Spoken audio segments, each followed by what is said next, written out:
Good morning. It's Monday, April 14th. Thanks for joining me. I'm Philip Streible, Chief Market Strategist at Blue Line Futures. So I told you on Friday in the Metals Minute that silver should really be up like 80 cents, $1.20, $1.50 in the trading session based on those outside drivers there. And you see where the price ended up here on Friday on the close here. Now, we do have gold futures down about $14. And something to note, gold's getting a lot of attention from mainstream media.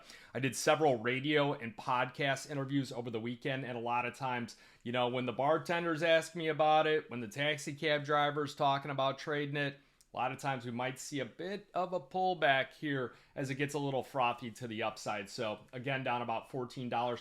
Was down about $20, $21 here early in the session when I was putting the notes together here. Low 32.21.10, high 32.61.60.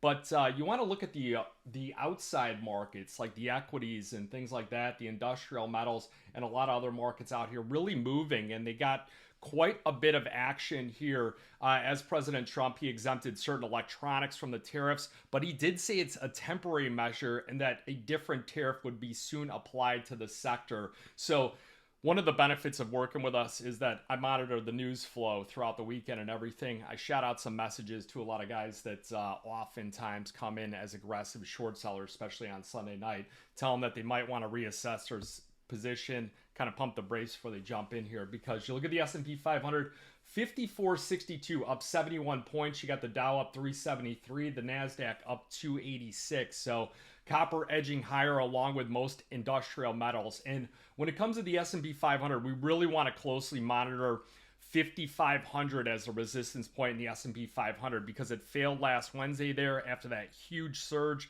and then on Thursday it really pulled back as well. So it's a bit of a resistance point starting to become a retracement level here, and something that I outlined in the chart pack. So kind of expanding some of the products that we're putting in there in the precious metals, because remember, a lot of these markets here, they're all interconnected, they all act as one, and they often drive things like the dollar index. If you trade gold, you trade commodities, you want to look at the dollar index. Dollar index a bit softer here again today, stringing together another day down about 65 points. That's 65 basis points at 99.24. And most of your foreign currencies are all up here in the overnight session. So a lot of the news coming out has driven some of the individual stocks higher. So we get a temporary reprieve on companies like Apple, up about 4 or 5% overnight.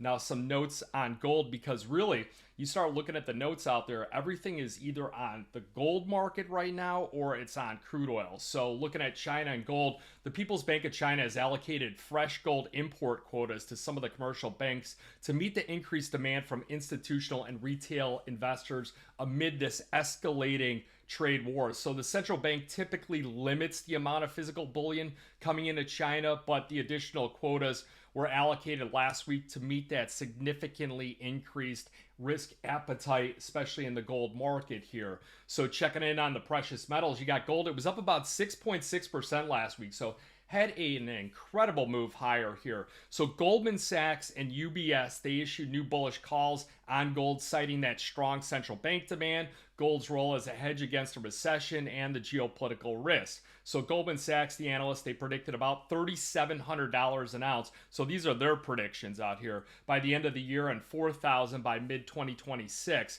UBS expects about $3,500 an ounce by December 2025. So this is the UBS report right here.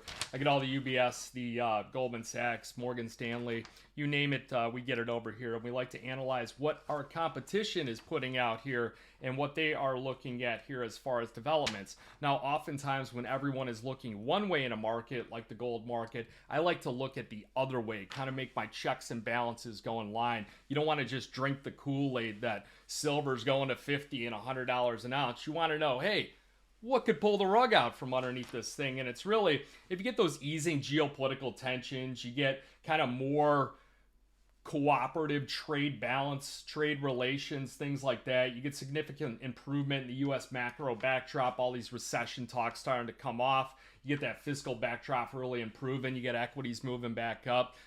Where's gold going to fit in things? So that's the question. And that's where I think that maybe some of the gold prices come off a bit. But over the long term, they're really noting that their analysts, and this is where things really start to flow into the gold market, their analysts show that around a 5% allocation to gold within a US dollar balanced portfolio is optimal from a diversification standpoint. So they're saying that their retail investors should start adding to the ETF flows, and that's why we've been monitoring ETF flows. Remember, there's a time and a place for what news to follow and what is driving these markets. Like, you don't look at what the production numbers are when we're just in the planting season for, the agricultural markets. You want to be monitoring weather and things like that, acreage shifts, all these different drivers here that are going to move things like in the grains. You don't want to look at what these other demands are and stuff because we don't even have the product. The cake is still being baked here at the moment. We're not selling slices of it yet. So looking at the ETF flows from the previous trading session, so the exchange traded funds, they added 18,000 troy ounces of gold in the last holding, bringing this year's net purchases to 5.8 million ounces. Third straight day of growth on those ETF flows. Now looking at the silver market, these is where things get interesting here, is that ETFs added 3.35 million troy ounces of gold in the last trading session. That's huge. So bringing this year's net purchases to 7.22 million. So 3.5 were added in the last session, bringing this year's net total purchases to 7.22. You know what that means? It went from 0.5% to 1%. That's a big jump there on the silver market. So silver's starting to get a lot of attention here. You look at gold, 7% for the ETF. That's the year-to-date percentage change, and that was flat from the previous session. So what's it do to the gold-silver ratio? Well, we were at 103 on Friday. Now we're at about 100. We dipped below 100 for a second, 100 to 1. So I really think that, we could probably get things moving a little bit lower here, especially if we start breaching through some of the levels to the upside on that gold market. So checking in on the outside markets, you got Bitcoin breached 85,000 here, looking a little bit better. You got the agricultural markets taking a bit of a breather. They had a real nice move on Friday here, a nice move last week. Had a USDA report, slightly constructive for the beans, the corn, a little bit bearish on the wheat market, but wheat played catch up here on Friday. And then again, you got the 10-year yield, 4.4%. 10-year yield or 10-year note up 14 ticks back over 110. So looking at some things here that are going to come out on the week ahead. It's really Wednesday when you're going to get a lot of things come out. You got the retail sales, core retail sales, industrial production. You also got Fed Chairman Powell speaking. Thursday, it's just usually that continuous claims data coming out. Friday, you got an FOMC non-voter speaks. But there are a lot of FOMC speakers talking all this week. So looking at crude oil prices up about 88 cents. Really bearish headlines across the board on the oil market here. They're saying that the U.S. and Iran is expected to hold their second round of nuclear talks in Rome on Saturday. The U.S. has made it a priority to curb Iran's nuclear program. You got U.S. Treasury officials told Singapore financial and maritime sectors to expect increased pressure on Iran's oil industry and Chinese buyer of Iranian crude. So the global oil market is expected to have a surplus of 800,000 barrels a day in 2025, 1.4 million barrels in 2026. So those are big ratchet up numbers here. Crude demand being weighed in by the trade war. OPEC Plus is easing supply curbs, and it's leading to large surpluses this year and next. So global demand only expected to increase about 300,000 barrels per day, which is very slow growth. So we got to continue to watch the demand, the OPEC supply, U.S. shale supply, inventories, recession risks, things like that. But like I said, people are really leaning bearish on that oil market, and it's up about 1.5% here today. So you get the U.S. equities going higher, you get a good feeling here in the markets, and you get crude oil prices going up here as people will most likely